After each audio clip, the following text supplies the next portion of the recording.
Intensity Breakers. May mga magagawa ba ng mga medyo delikado dito? Meron po. Oh, paalala lang sa mga kabataan kung anong dapat nilang gawin. Paalala po sa mga kabataan, huwag niyo pong tutularan kung ano pong gagawin namin dito. Ito po ay ginagawa lang po ng mga professionals. Kami po ang The Intensity Breakers from Lipa City, Batangas. Nagkakilala po sa isang community park. Nagkano po ng mga tamblingan. Hanggang sa nakaisip po kami na buuin po yung isang grupo. Sumali po kami dahil gusto rin po namin ipakita yung mga talento namin para makilala na rin po saan man lugar dito sa Pilipinas.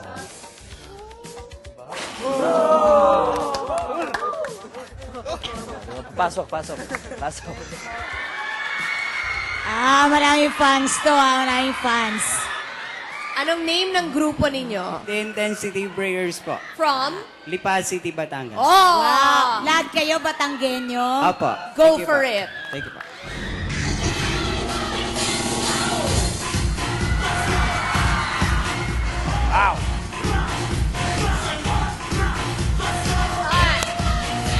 Bongga!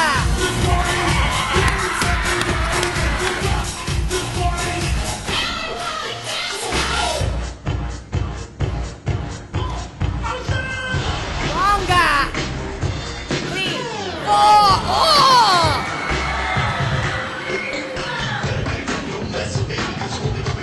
2, 3, whoa! Ito. Oh my God!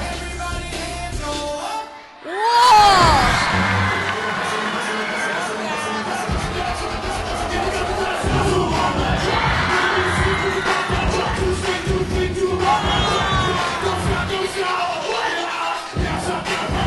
Whoa! Oh!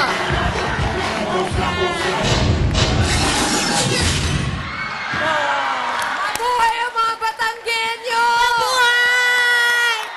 Hindi na ako magpapalit ng lahi! Ala napagalagang galing eh.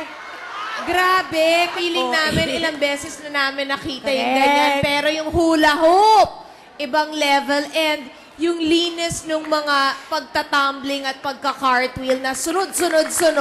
Tapos yung ganong katataas, may bago kayong napakita sa amin. Salamat po. Ayan na naman, nakakita na naman ako ng taong tigre. Sumusuot sa hula hoop. Di ba dati animals lang gumagawa yan? Definitely, you brought dancing to a new level kaysa yung street dancing and Correct. tumbling. Ang ganda ng choreography nyo. Ang Salamat. gandang tingnan. Thank you po. Yes! Good Thank you luck! po, thank you. Ako, proud akong Batanggenyo ako. Yes. Salamat po. Ako dahil hindi ako Batanggenyo. I'm still proud of you, so it's a yes. Astig! Uy! Kailangan pala ng practice yun. Saka ang ganda ng choreography nila. Ay, ang gagaling niyo, Kasi ang daming nangyayari. Pangalan It's in nila sync. nga? It's Lipa one. It's something. one. Dancing as one.